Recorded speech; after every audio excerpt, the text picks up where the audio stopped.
What's going on? Welcome back to the Atlas Podcast, where we take the weight off your shoulders one episode at a time. I'm Tires. I'm Ryzen. And today we're talking about LSD, not the A$AP Rocky song. I'm talking about the drug. All right. Yeah, today we're going to be talking about LSD. It's got an actual scientific name, but quite frankly, I'm not too keen on pronouncing it, and I don't feel like going back and editing all the failed attempts on pronouncing it. It's very simple. You can just say, "Hey Siri," and ask her what it is, and she'll be happy to answer. But LSD, we have very different views on LSD. I, being somebody who's done it not once, not twice, but 3 times. You, who has never done it. Not doing it. Not going to do it. Not planning on doing it. Yeah, and I've gotten my fair share in, and I think I'm pretty much done. I've had some interesting experiences we're gonna get into in this episode. So if you like hearing drug stories, stick around. I do want to go ahead and preface the rest of this hour by saying that this is not to condone the use of LSD or any psychoactive substances. This is psychoactive substances. Yeah, psychedelic, psychoactive, anything like that. Do not take this as a hey, go out and do drugs because drugs are great. Purely educational purposes with this podcast. Yeah, absolutely educational purposes. It's just to inform, just to entertain, nothing more, nothing less. Pardon the insane peak that we just got there. My bad. Trying to get comfy. It's all good. We're going to get this one. It's only episode 3, baby. We're going to get it one day. Man, I'll tell you what. Anybody out there got a table that they just need to get away? They're just burning in their living room. Not like you know 4 feet high. Yeah, you just let us know. Let me know. Send me the Addy. I'll come pick it up, please. Yeah, that's what I'm saying. All right, so LSD. This is something that I wanted to talk about. Now that we have established a platform. By the way, the amount of love that we have gotten in just 3 episodes is ridiculous. I'm not saying we're up there with some of these crazy ass YouTubers. Definitely not like Joe Rogan or anything like that. Not but the Misfits, if you've heard them. They're Misfits. A big inspiration for us, though. Yeah, and nothing like that. But it's kind of surreal in its own right.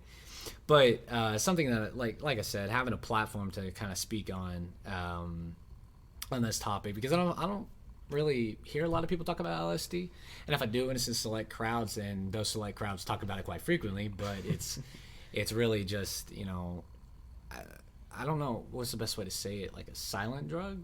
People silent? It's a very select people that do it. It's not like weed is very broad. It's open. A lot of people do. Yeah, you got middle-aged white women smoking. You got old people. Everybody's smoking. Especially nowadays, you get into the bigger, different graphics. I guess you would say it's kind of a silent drug. Yeah, and so it's not that frequent. It's not spoken upon, and I feel like a lot of people have curiosities about it. I mean, it's not unknown. People know about it.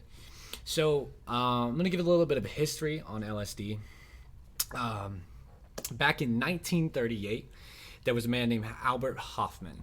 Albert Hofmann had synthesized LSD by accident. And that part's a little bit rocky in the history terms, but LSD is derived from, I believe it's called ergot fungus.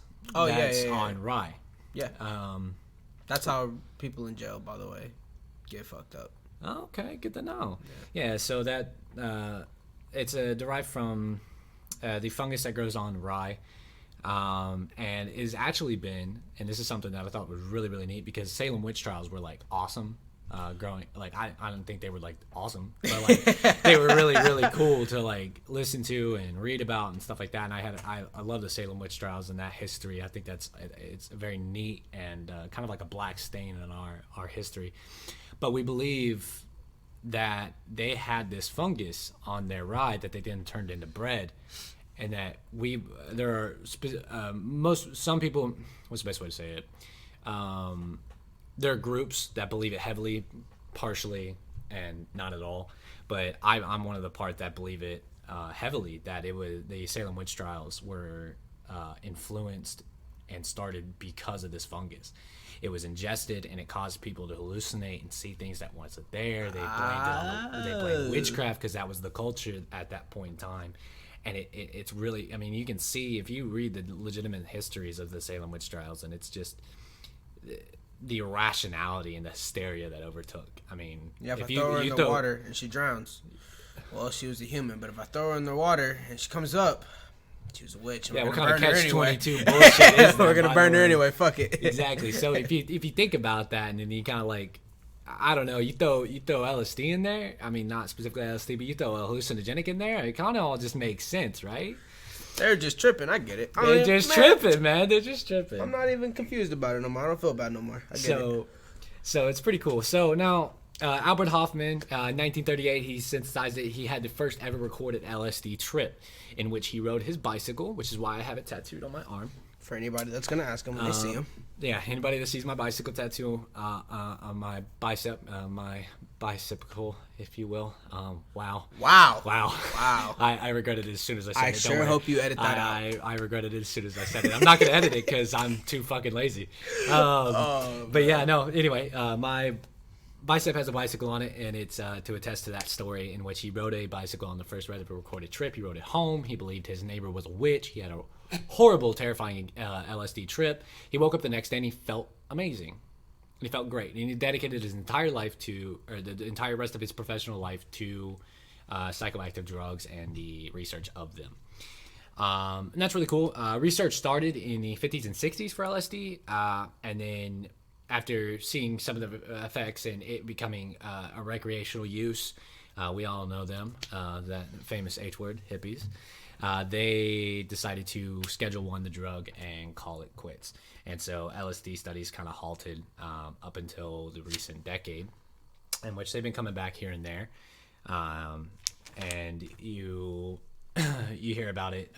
There was a study, very, very far and few between, unfortunately, because I feel like we could utilize this in some manner or another. I have my own opinions on recreational and medicinal use of LSD. Believe it or not, I have pretty negative opinions of it. But I didn't even know that, so now I'm excited to hear this Codpass podcast. Sorry. And so yeah, this episode is going to be fun. I'm really excited about it. So there was a study not too long ago, and I tried to find the exact date, and I just for whatever reason couldn't. But they took 20 volunteers, and they gave them 75. And so for people who don't know, you measure weed in grams, right? Right. You measure cocaine in, well, I guess if you're dealing kilos. Kilos. But I mean, there's ways of measuring. We'll just use weed as it's pretty universal. We measure, a couple grams.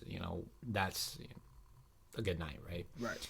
An eighth if you're having a really good night. If you have an extra couple people in there. But they took 20 volunteers, and LSD is measured in micrograms, which is, I think it's like 1/10,000th of a gram. Nice. Very, very, very, very, very small. But micrograms, they gave them 75 mics. I'm going to refer to micrograms as mics the rest of this podcast, so keep up. They gave them 75 mics. Street dose is about 100. 100 is a good middle ground for most people.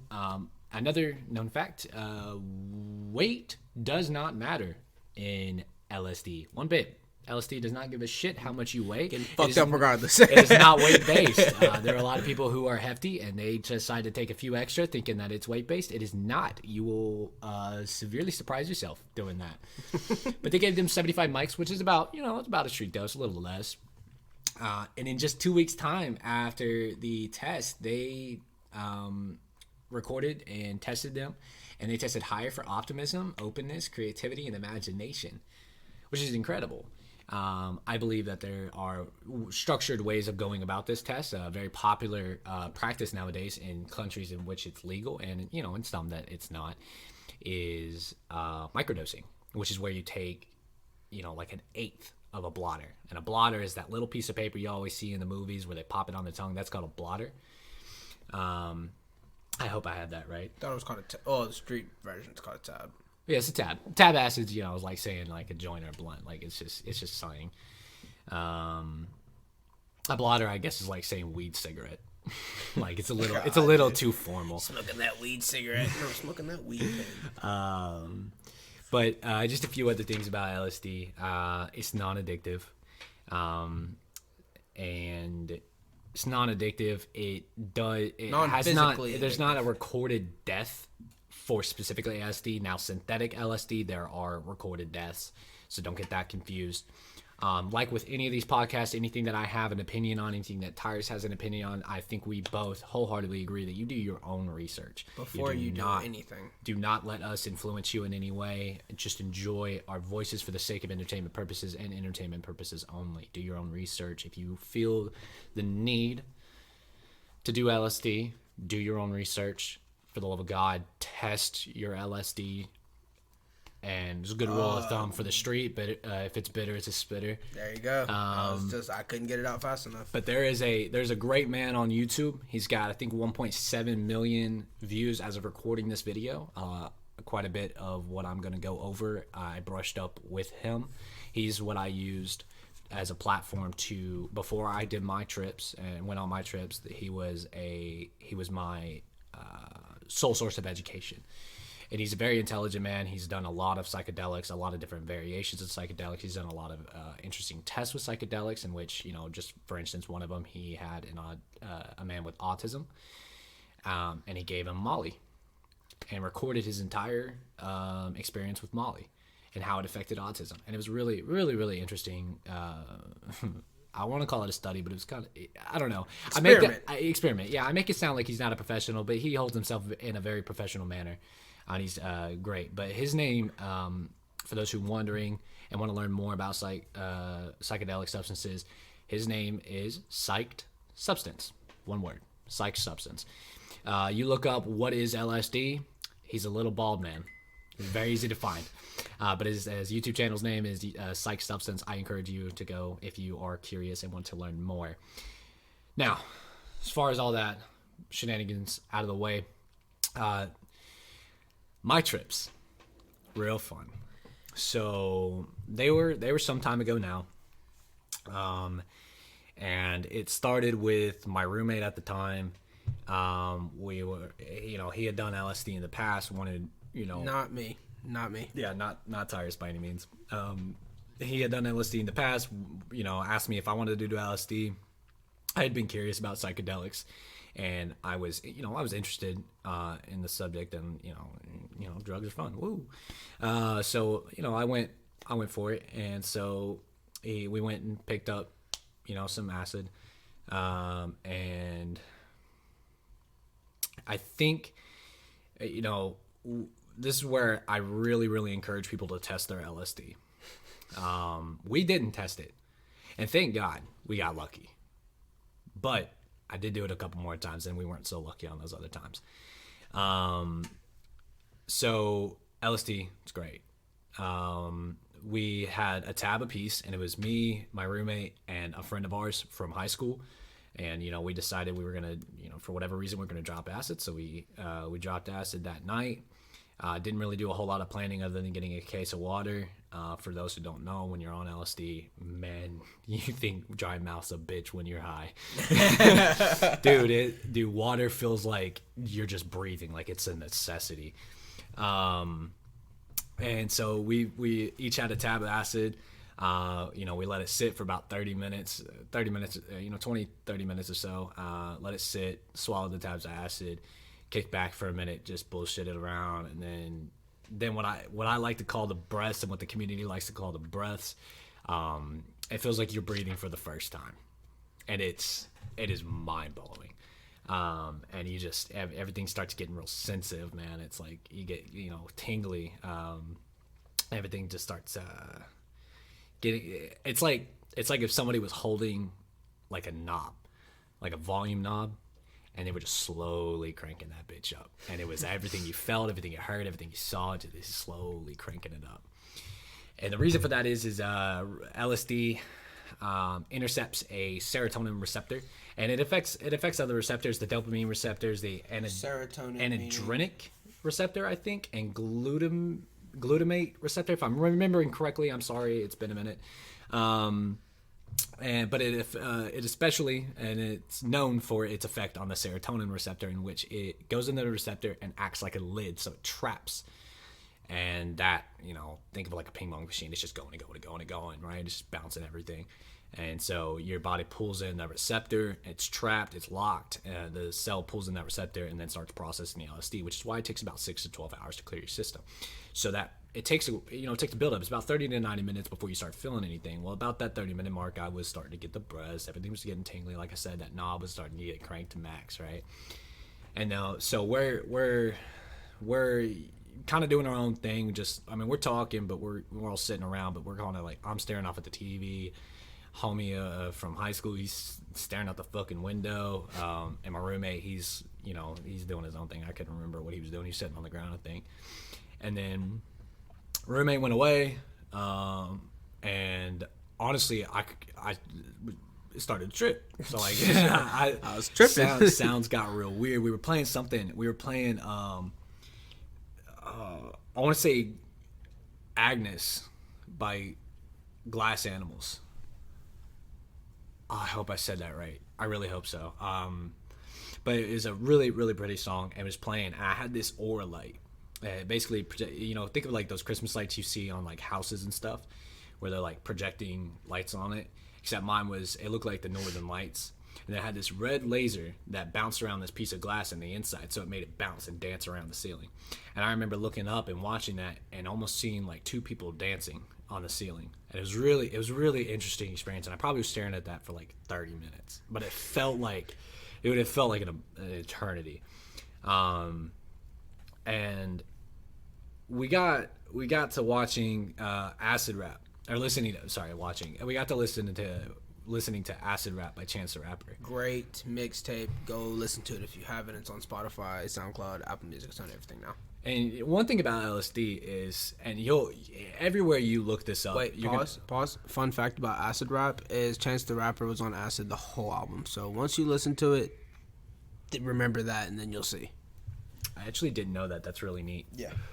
And one thing about acid is, and no matter where you go and research this, you're gonna find this, is music is amplified so much. Like the clarity, the feeling. I mean, each song is its own journey, which, people who love music and appreciate music, like Tyrus and like myself and like some of those listening, that's already the case. But being on acid and already being that person, man, listening to each individual, like not even the song itself, your brain starts, everything's moving so slow, or it feels like it's moving so slow, and it feels like time's going so slow that even the chorus, it takes you on your own journey. And it's crazy that each stage of that song takes you on its own separate, your mind goes somewhere else, and it's real fun experience. So we're listening to Acid Rap, and about halfway through, I want to say the second or third song, because we've been sitting there for quite a while, and it felt like forever, so I know it was about 2 songs in because it wasn't that long. And one thing that a lot of people like to do, and most people like to do it on the come down of acid. Acid's like a mountain. There's a slow climb, there's a peak, and there's a very, very slow descent. And most people like to experience acid pure to the peak. On the come down, they like to smoke because it. My theory is when you smoke weed, you kind of get loose, right? You say weird shit, and you kind of like your brain and your body kind of loosen up as a whole, right? Depending on sativa or indica.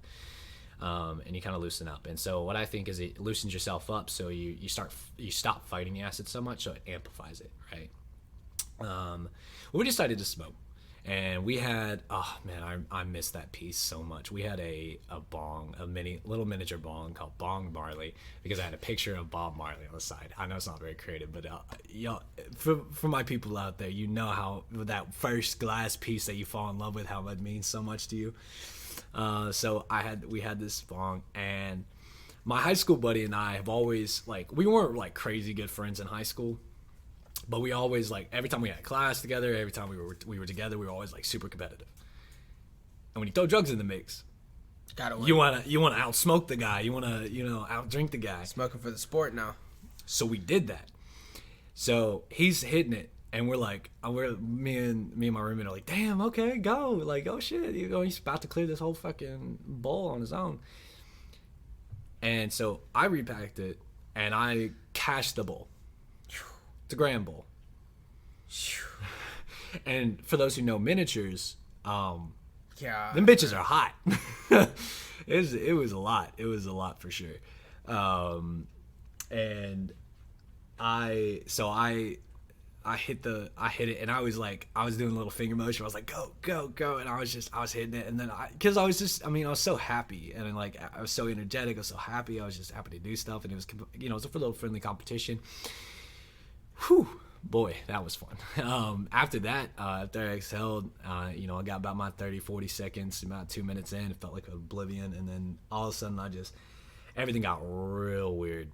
That's when I really started to see, because it was right before the peak. So this is first time doing acid. So I already didn't know what to expect, and adding a familiarity to that pool. And then that initial element of LSD and surprise element. And so it just made everything so interesting. And my roommate had a tapestry of a map of the world, but all the continents were formed by flowers. It was really, really pretty tapestry. The flower petals started waving and moving and spiraling, and I stared at that for God knows how long. That was so pretty. And we started listening to Alan Watts, who I mentioned in a previous podcast. He's a very soothing voice, and he talks about, you have to go listen to him yourself. And we were listening to Alan Watts' lo-fi mix. So they took his speeches and like put it on a lo-fi beat. And it's really interesting. It's really pretty the way they did it. And it sounded amazing. And then we started talking and stuff. I also had a handle of Jack Daniels. So we started polishing off the Jack Daniels. And this is something that I really want to go with. If you're going to do any kind of psychoactive substance or LSD, shrooms, truffles, whatever, it doesn't matter. If you're going to do a psychedelic of any form, shape, form, or kind, leave other substances out for the first time. Because I kind of spoiled myself a little bit, and I was enjoying it so purely. And then we smoked, and then I was like, okay, everything's kind of weird, and I was like kind of like receding into myself. Whereas acid initially took me out of myself, and I was enjoying just being around and talking and having fun.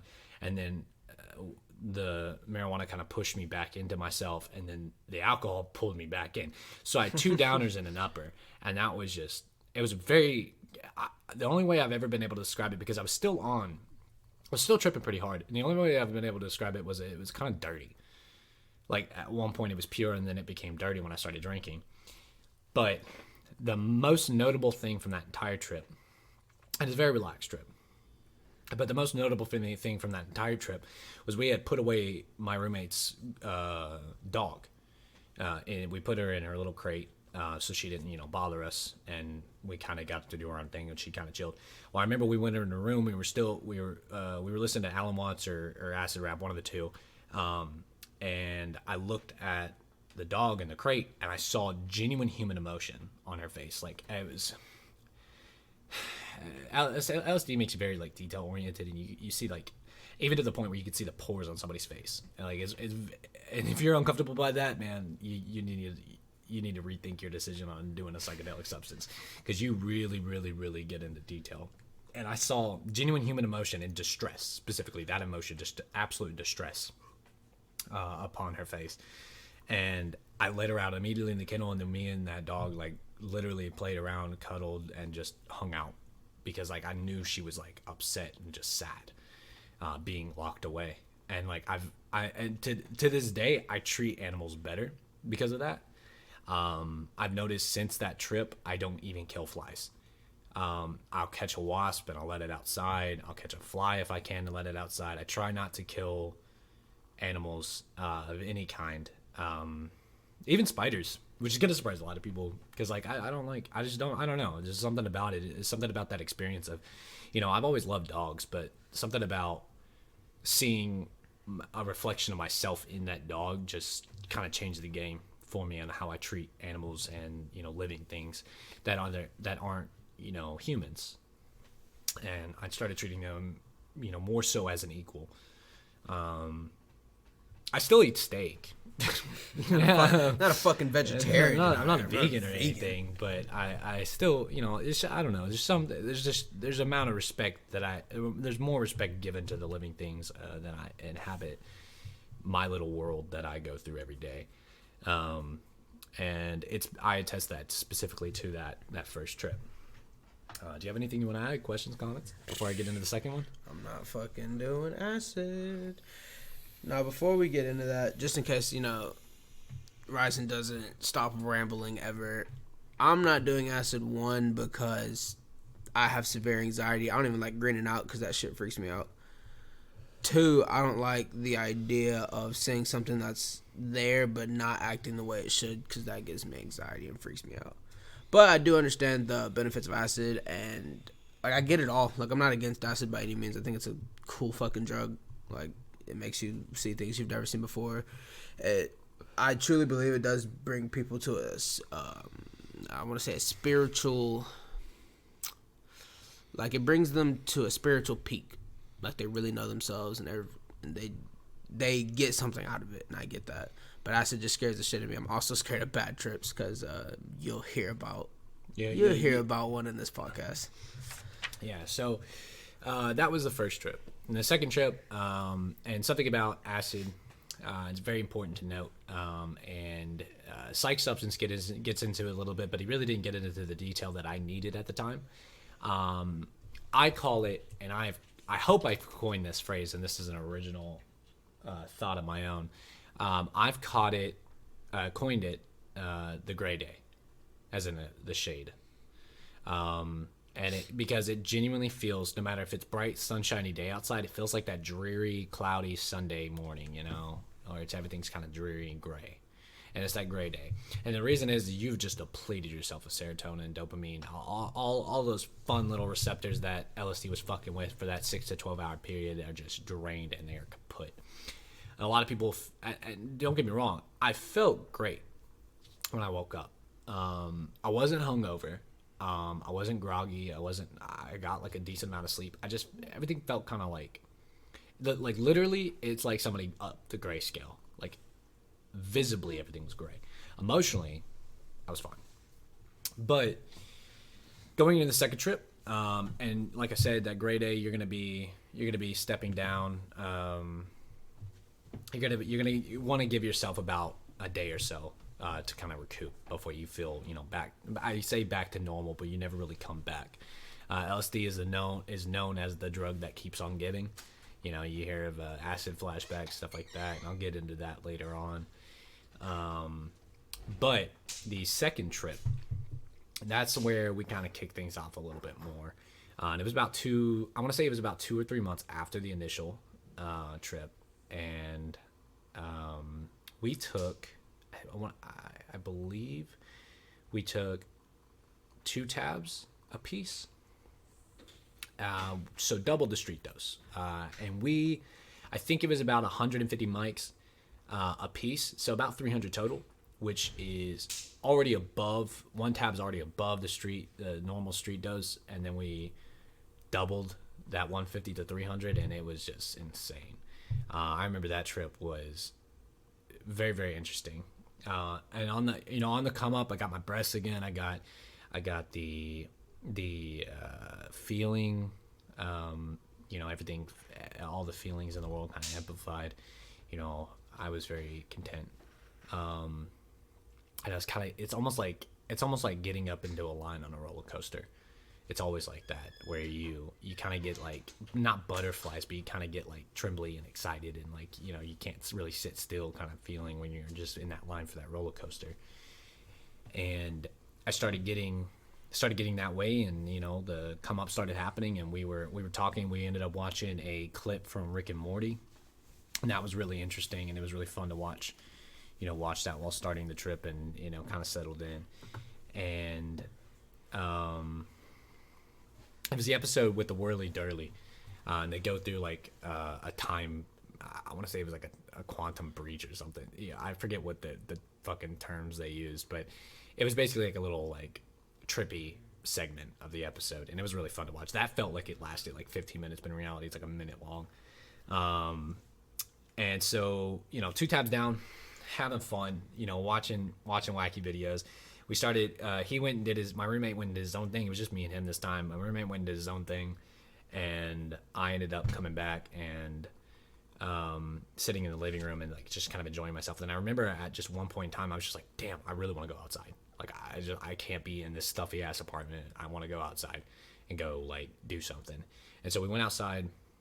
It was fucking freezing cold. I was wearing jeans, a t-shirt, and no shoes, no socks. And I just went outside. There was like dew on the ground. It was fucking freezing. It was I think it was the middle of November.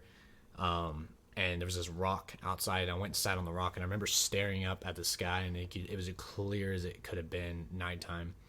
And we were talking just about the sky and the trees and stuff. And I remember breathing, and every time I took a breath, I would hear the wind move.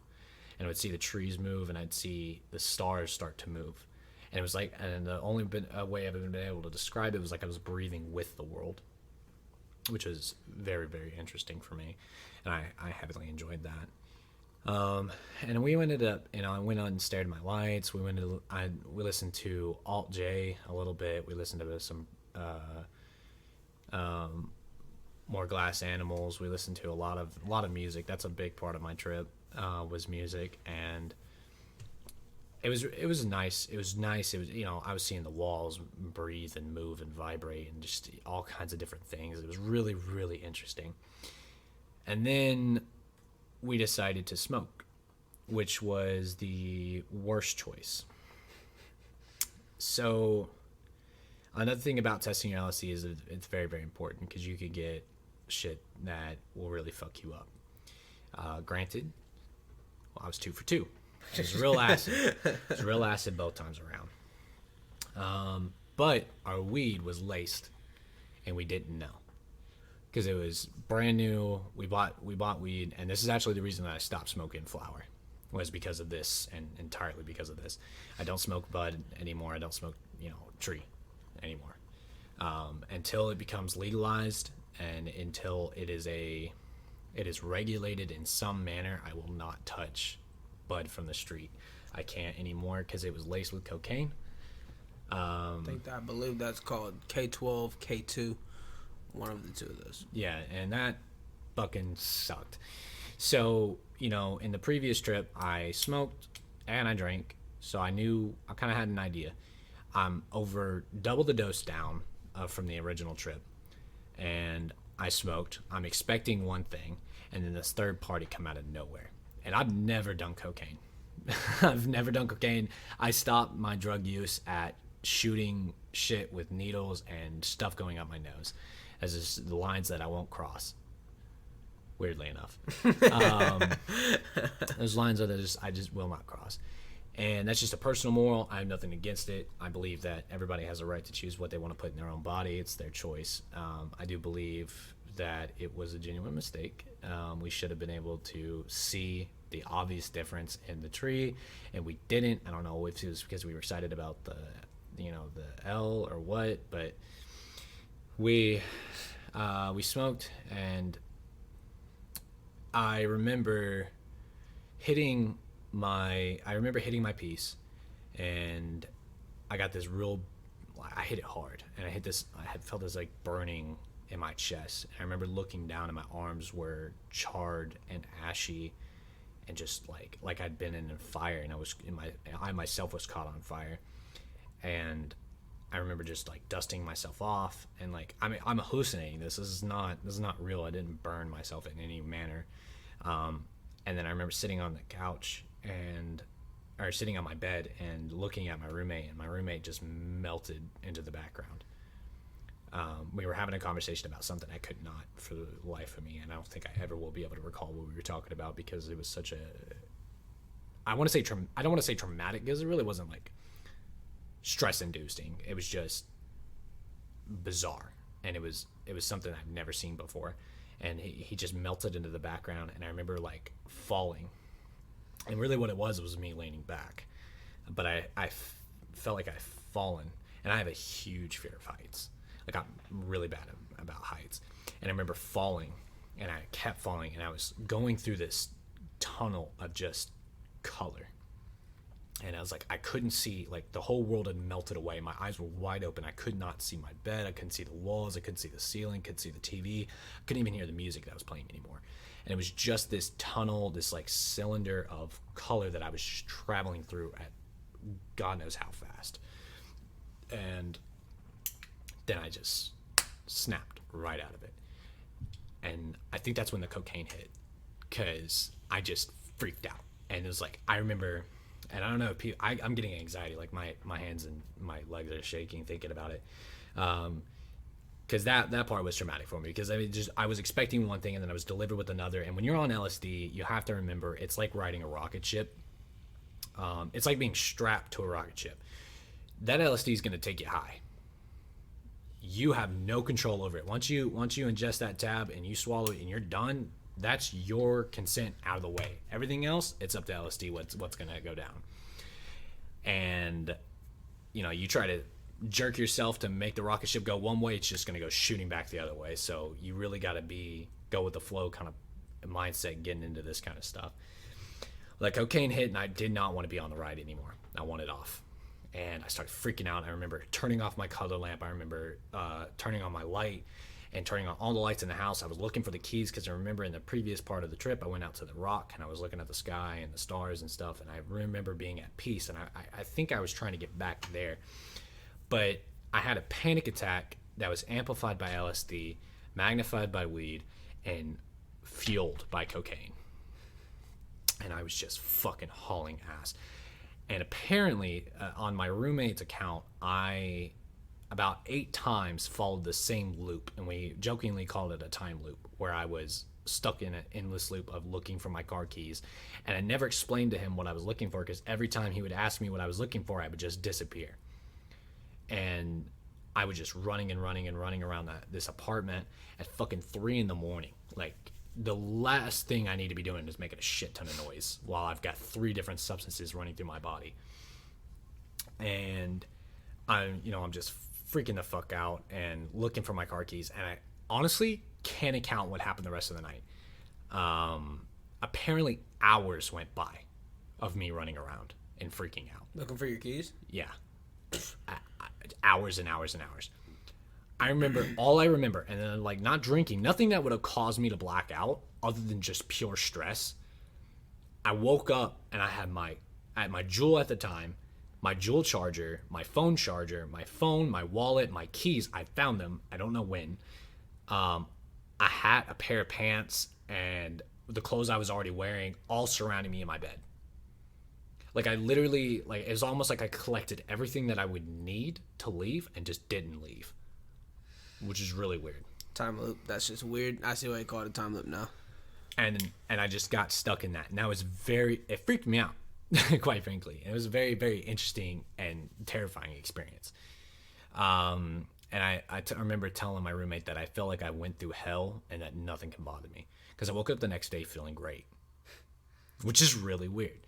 I felt amazing. I felt like I had been through so much shit that like normal day-to-day petty shit just didn't bother me anymore. And for a couple months I was like that. It was great. I felt great, because it was like, it was like going, I don't know, it's like being found innocent in a trial that you didn't, and I don't know, it's just like it's such a washed relief when you wake up and you're not freaking out anymore. But I was I felt pretty good, and then I decided that I wanted to take a break from acid, a longer break this time, and I didn't really plan on getting back into it. And then I remember a night later, and this is how we found out that it was laced, because we thought I just had a bad trip. And I remember smoking again the same shit that we had smoked that night, and I remember looking at it in the light and seeing like blue. And like almost like the trichomes were blue, like a very slight tint, but they were like you could look at them and you'd be like, yeah, that shit's blue. And I didn't think much of it, and so I don't know what the fuck I was thinking. I remember one bud had that, and I was like, okay, whatever. So I just threw away the bud. I thought it was like mold, so I threw it away, and I was like, I'm not gonna fuck with that. That's obviously the wrong color. But I heard it shit ground up, in my grinder, so I just used that because it didn't look blue, it looked fine. So I threw that in the bowl and I smoked, and then I remember freaking the fuck out again. Everything, it was like, dude, my blanket is a really soft blanket. I sleep with very soft blankets. My sheets are nice, or well, they were soft. I gotta get new ones.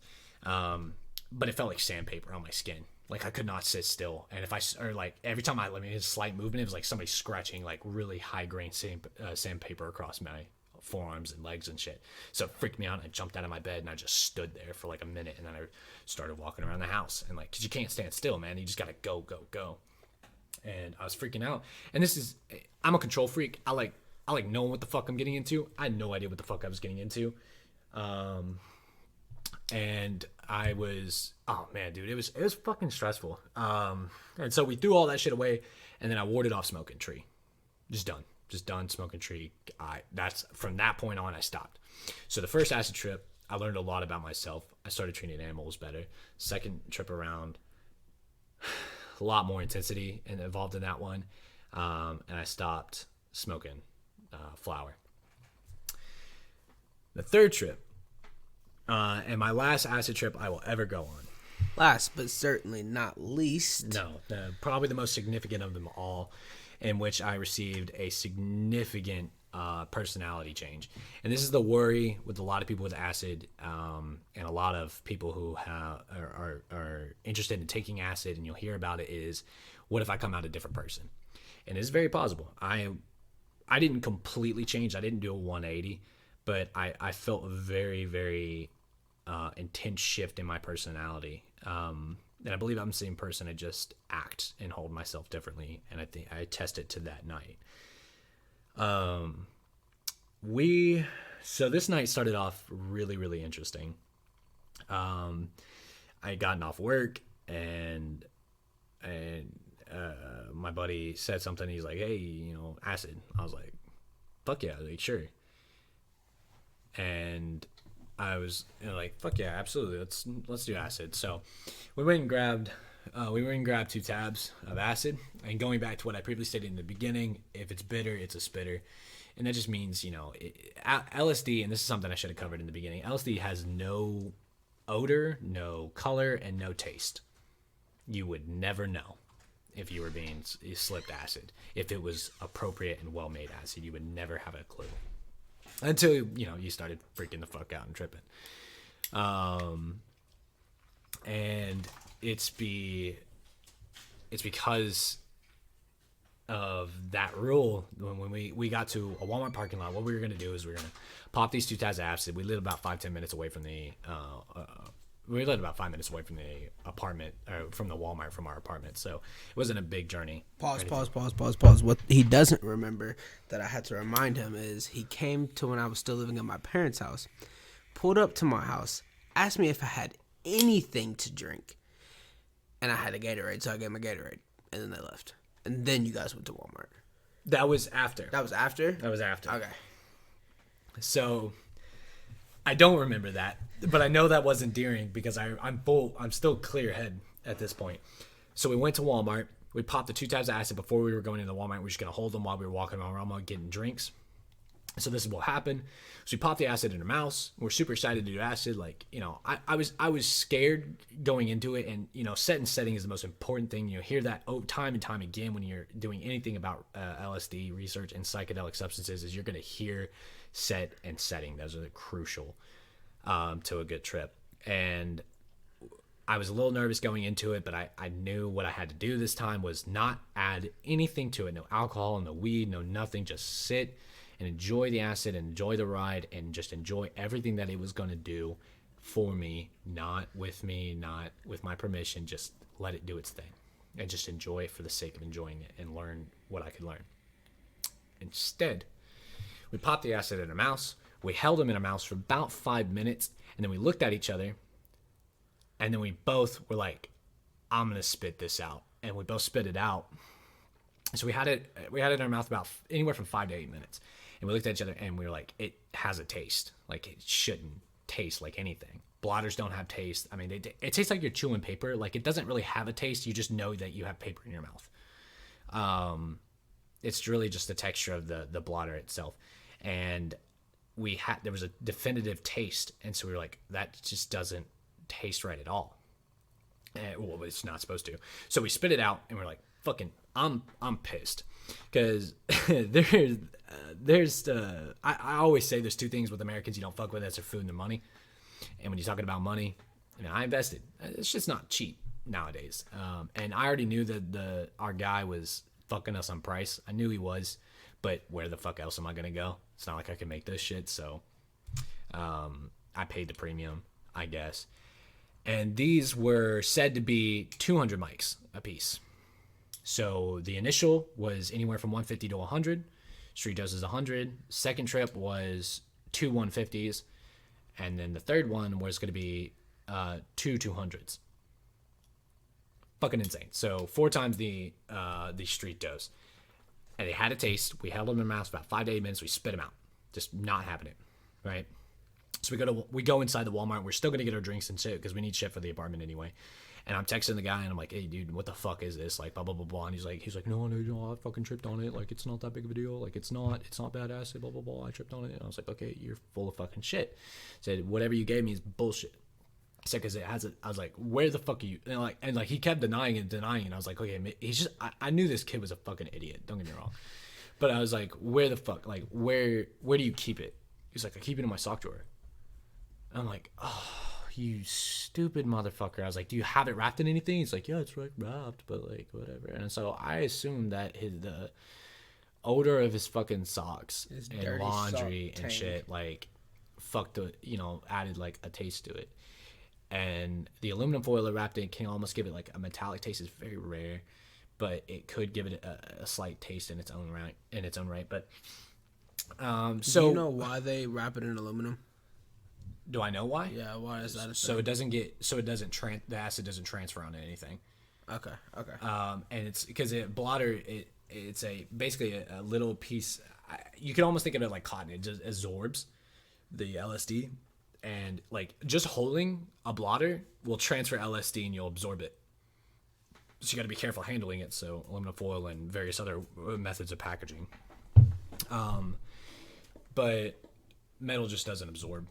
Yeah, aluminum shit. So, we went back to the guy and picked up 4 more tabs, and we were like, okay, let's get home, then pop these 2 tabs. And then I remember before we left, because we waited outside of his house or outside of his place for like 30 minutes before he finally came back out. Fucking dickhead. And I remember like I got the breaths. And I was like, oh fuck. I was like, I'm already starting to trip.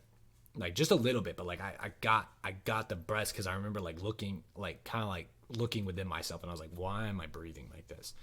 And I was like, oh shit. I'm high. And we're like 20 minutes away from home. And so I'm like, fuck. So getting into you, we happened to be right by you. We saw your car and saw you get out, and we went, and apparently we asked you for a drink. You bought acid near my neighborhood? Yeah. In my neighborhood? Yeah. You know who it is. I'm not gonna say any names. Well, yeah, don't say names. We'll talk about it later. But that's fucking nuts. Okay, small world, right? Yeah. And so we did wanted to drink for him, and we're about halfway home now, and I'm holding the acid, and I'm looking out the window, and I'm just like, I'm seeing these street lights just start to dance, and I'm like, oh fuck, like we need to get home because I'm not driving. But we both had that acid in our mouths for the same amount of time. And so I'm like, shit, I need to go. Like, we need to go home. And so we're like very carefully driving. And then I remember the fucking street lights turned off. Great timing. Freaked me the hell out. Great fucking timing. I thought I was in like a war movie where like all the power cuts out and like fucking people start dropping in like Red Dawn. They start dropping in fucking parachutes and shit. I'm freaking out. Horrible way to start off a trip where you already think you got fake acid, then you start tripping and you're still thinking about the fake acid. And so for whatever dumbass reason, I cannot for the life of me understand why I did it, we popped the 2 tabs anyway. So we didn't fully ingest the initial 2 tabs, but for the sake of story, we were 4 tabs down. Yeah. And they were 200 You mics. didn't fully ingest, but you definitely were about 8 minutes in. Yeah, they were So, 200 like, mics apiece. And that's his, his word. So I don't know how true that is, but we'll take his word for it for the time being, for the sake of the story. We're 4 times down. And I remember my girlfriend at the time when I got home and we were popping the dabs, and it was after we had set and we had swallowed the final 2. She started crying, and so that offset my mood completely. And I was in a really, really bad mood because I was pissed off. I was, upset. She was upset. I'm an empath, so I was, just absorbing all the shit she was putting out, and it was not good vibes. And my roommate was trying to cheer her up, and he made her laugh a few times, and for some reason that kind of like irked me a little bit more. I don't know. It was a bad. So she was supposed to be our sitter, and it just not how it went down. And then things got really fucking bad. I remember going into my room and I just felt like, you ever got that feeling where you're in public and like it feels like just everybody's staring at you? That's what I felt like. And I get real social anxiety. Like, I love being, like, don't get me wrong, like, I'm a fucking narcissist to the max. I love being the center of attention. I mean, fuck, we started a podcast. But I really, really don't like just being stared at for the sake of being stared at. It makes me very, very uncomfortable. And I felt like I was getting stared at in my own room, which is even worse because that's where you're supposed to be private and, like, everything's supposed to be private. And I felt like I was being watched, and it was just a horribly uncomfortable feeling. Like, by one person or multiple people just like staring multiple at people. you? I felt like nowhere I turned in my room, I didn't have somebody staring me in the back of the head. Okay. Which is just terrible, and a very uncomfortable feeling. And so I left the room and I went into the bathroom, and I was like, I kind of sat down in the bathroom, and I was staring at the mirror. And this is something that a lot of people do on acid, and especially my first trip I did it, my second trip I did it on my third trip, but it wasn't the same. But the first trip was really fun, and you stared at the mirror and you would look. You ever seen like that double mirror trick where like you have 2 mirrors across from each other? Yeah. And like it looks like an infinite hallway? Mm-hmm. Well, like you do that but with your pupils. It's really fucking cool. You'd never be able to understand it unless you were on psychedelic substances. It's so fun. And I tried to do that because I remember that was a very joyful experience. I'm trying to bring up my mood, right? And that made me feel super, super uncomfortable because everything had like this fucked vision. And I called it Rasta vision because it was the colors of Rasta, like the Rastarian. Is it Rastarian? I think it's Rastarian. The Jamaican flag, yellow, red, and green. And it was like I had put like everything was like, like a 3D movie where like the red and the old school 3D movies where they have like red and blue outlines to everything, and then when you wore the glasses it was 3D. Yeah. It was like that, but without wearing the glasses. Everything had that red, green, and like yellow like after image to it, and it was fucked. I did not like it. It made me very, very uncomfortable. And I'm sitting in this bathroom. I got these stuffy ass fucking lights, a stuffy ass apartment. I feel closed off. I feel like I'm being watched. And so like I went in a shower. The bathroom is my like temple. Like, and I think that's a thing for a lot of people is like it's very private. And for the most part, you're left alone. I've always left alone in my bathrooms. Every time I green out, I go to the bathroom, take a shower. Yeah, take a shower, calm down, because like you're alone to your own self. Like it's just you. And so I went to take a shower. And I remember feeling all right for a couple seconds. I do a thing when I green out. The few times that I have greened out and on that particular acid trip, and like whenever I'm just feeling uncomfortable, I do a thing where I go into the bathroom and I crank on, to everybody's got that magic turn of the dial, right? Once you've had a shower for enough, you can just kind of crank it and you know exactly where you want it. Well, I do that and then I jump in immediately. And so it's cold and then it gets to that perfect temperature over time. And so like I get the cold to kind of sober me up and then I get the warm to kind of relax me, right? And it works for me perfectly. Well, at that point, it didn't. The cold made me shiver, and when I was vibrating, my vision was worse, and the Rasta vision got even fucking worse. The bathroom was dirty, and like, don't get me wrong, like my bathroom wasn't a fucking pigsty. Like it wasn't like horrible, but when you're on acid, like I said, you get more detail oriented, and like I could see all the hairs from the dog, and like it was just nasty. And I remember feeling so uncomfortable, like I was in some shitty ass motel, and it just made it worse. And I remember looking at my leg hair and thinking my fucking legs were melting, because that's when the water started getting hot and everything's amplified, so like it felt too hot and like really, really hot.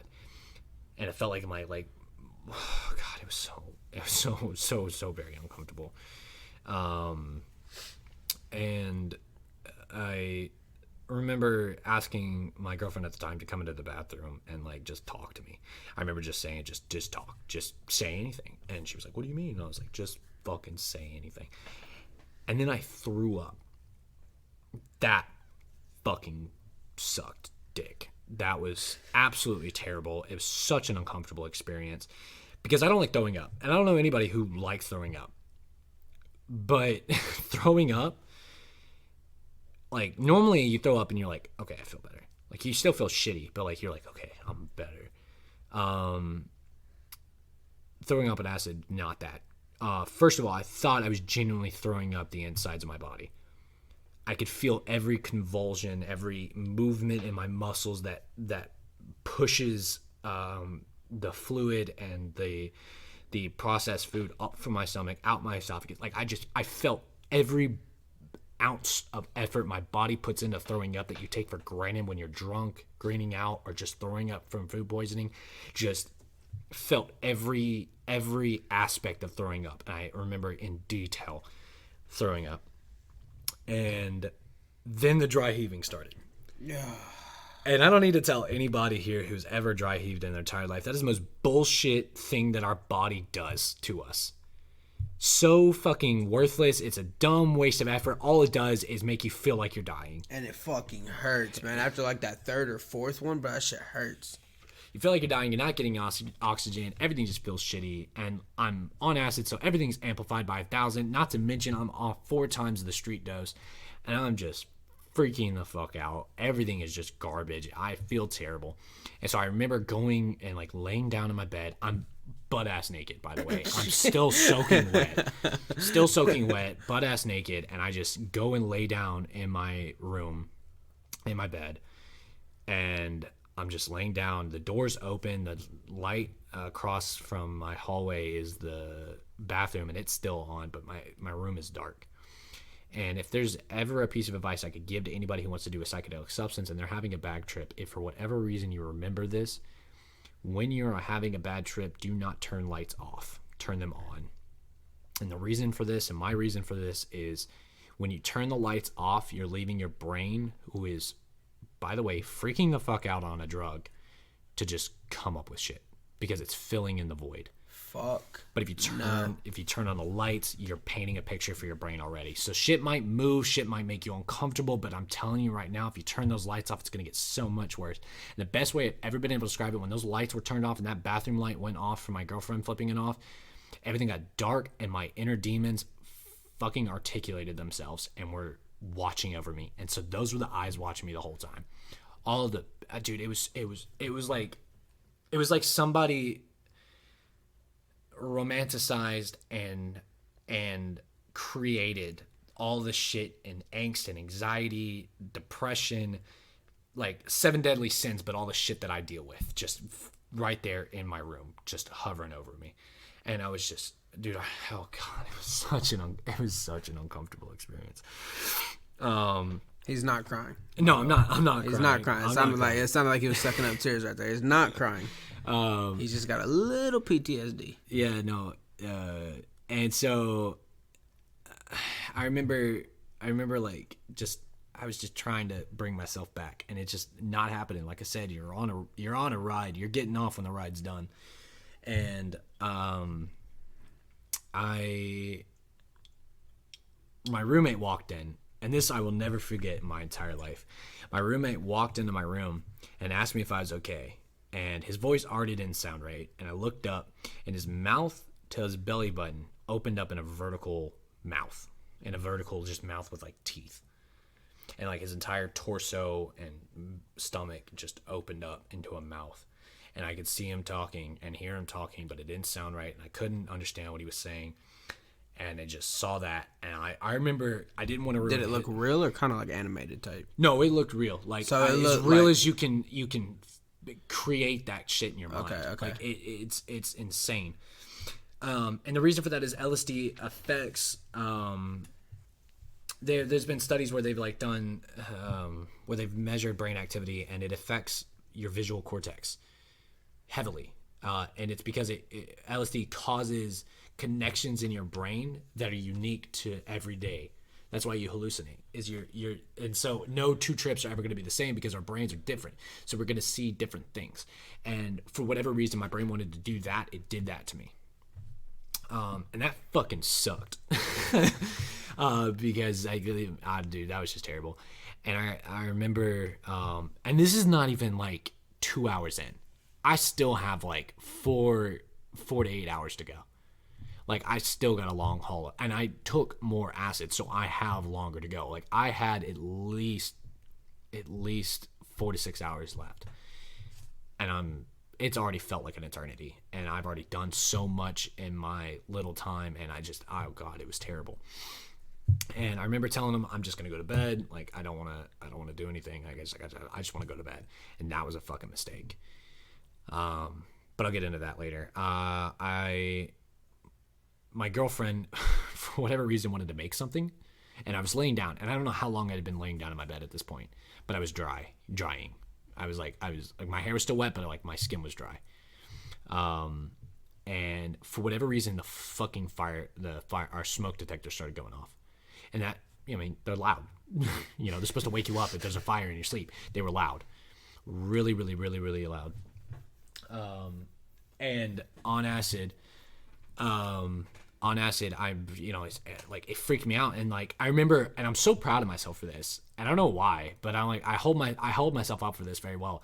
It's like, when this is going on, I'm like remembering, I'm like, we can't have anybody show up to this apartment, like, at all. And it's like, this is the one, I'm fucked out of my mind. I'm upset. I'm losing my mind. I can't deal with anybody in my apartment, let alone people outside, let alone cops, let alone firefighters, let alone anybody else. I can't do this. So I just ran from my room, hauled ass Michael Jordan, like, just b-hopped into the air, grabbed the fucking smoke detector from the ceiling, and just ripped it off the ceiling. And I cut my hand open. I had a good 3-inch cut across my palm, and I was bleeding. So I'm having a bad trip. I'm freaking out. I don't know what the hell's going on. Are you still naked? No, I had put on sleep pants, and I'm bleeding out of my fucking hand. Just an absolute terrible event, series of events. And I remember wrapping my hand up really well. By the way, it held through my sleep, and I moved a lot in my sleep. It held all the way through my sleep. I remember wrapping up my hand, and I freaked out everybody because I just absolutely just ripped the fucking thing. And they fixed it now, but there was a hole in our ceiling for a very long time. And and then I went back into my room after talking to them. I don't remember a whole lot because I was not hearing what they were saying. I was just looking at the weird shit behind their eyes, and I don't mean like, I mean like inside their pupils. I was seeing shit. It was freaking me out. So I went back to bed, and I went back to my bed, and I ended up putting on The Incredibles 2. It's the first time I'd seen it. And, like, you've already seen, like, the jokes and the memes of, like, his stitching in his shirt and shit. Like, I could fucking see everything. They were real, as far as I was concerned. This was a documentary. And I remember watching that, and it kind of put me at ease. Like, so, attaboy Pixar, you help with acid. And so, Conspiracy theory. Yeah, and so it was nice. And so, like, I remember watching that, and I was comfortable and stuff. This is probably at, like, hour 4 mark. Still got time to go. And for whatever reason, I don't know if it's because I threw up or what, I was exhausted. And I fucking went to sleep. And I still to this day cannot go to bed without having an acid flashback. Like, my sleep is fucked up. And I don't have insomnia. Oh, I have insomnia, but I had insomnia before.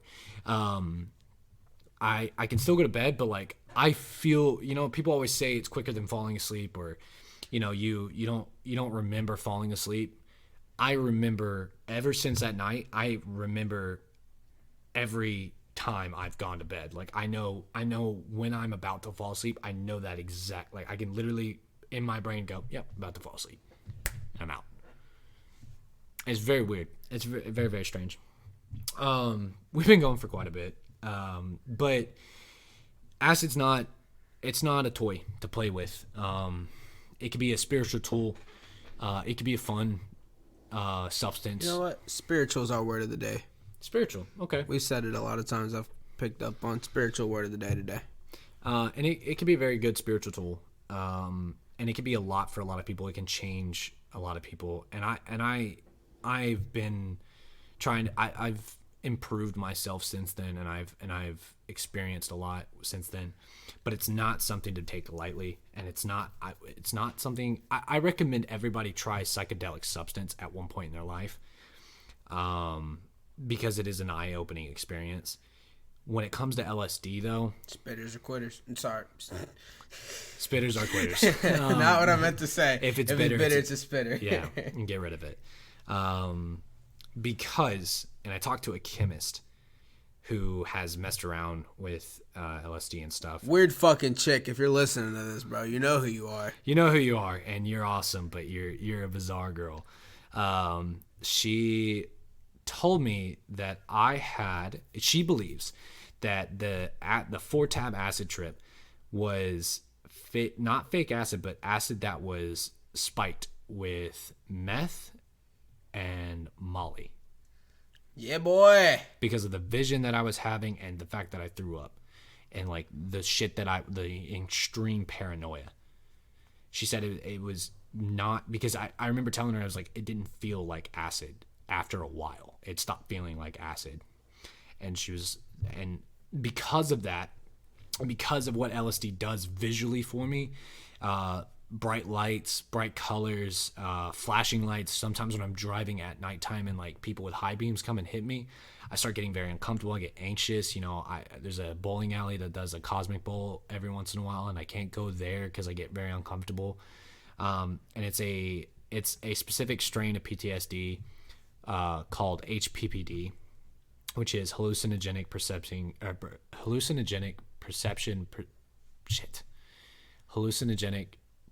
perception disorder. That I've read a Harvard study, and I can't remember the guy's name. A very, very good. I say good read, but I mean it was a fucking Harvard guy. Like it was hard to read. I'm not stupid, but I'm not bright. It was hard to read, but he had very good points and very good studies on people who have had traumatic experiences on psychedelic substances. And if you're curious about HPPD, do look it up. Is a real thing, and is a real risk when not testing your LSD, and it's a real risk when it comes to psychedelic substances. If your family has a history of mental illness like schizophrenia, and even dementia, mental illnesses especially can be triggered early onset by psychedelic substances. So be careful. Do not take that shit lightly. Do your research on your family lineage. Do your research on your drugs. Test your drugs. If you are going to do drugs, I do not recommend that anybody do LSD. I do recommend psychedelic substances. I say recommend. I do think as a personal opinion that if the world, all of us at a coming of age and at a point in our life, at a what are those called? Quinceañera. No, like Bar mitzvah. Yeah, those events, they're called something. A coming of age event. Coming of age, basically. Yeah, so like a coming of age, I recommend that we do a psychedelic substance, and it's just like even shrooms. You know, there's something about it that it just takes you out of the everyday world that you thought you knew, and it adds more to it. So like, there's still shit that I see that I never saw before. I notice trees and the way that leaves move. It's weird, but I sound like a goofball. And for people who've done psychedelics, man, you'll really get it. You get to appreciate life just a little bit more and a little bit pure. But do not take that shit lightly. It is fucking scary. And it sounds fun in games. And you always hear about the good trips. You never hear about the bad. And I'm hoping that this will in some way reach out to those who have had the bad. I encourage you to do your own research. Find out if you have HPPD. Find out what works in treating it. Be careful what you're getting on the streets, and avoid getting it on the streets at all costs. I do not recommend that anybody do these kinds of intense drugs off the streets without testing them if you're going to anyway. I feel like that's a good place. Today. I got a little serious there at the end. I do apologize. It's nothing but love. Just want to make sure that everybody remains educated. But Tice, if you'd like to sign us off. All I do is smoke weed, and I like nicotine. To wrap it up, I don't do acid. I'm not going to do acid. I would never do acid. Today, once again, we are, I wish we were sponsored, not sponsored by Woodwick. Please hit us up, Woodwick. We'll be burning one of your candles every single episode that we post. That was LSD. I'm Tyrus.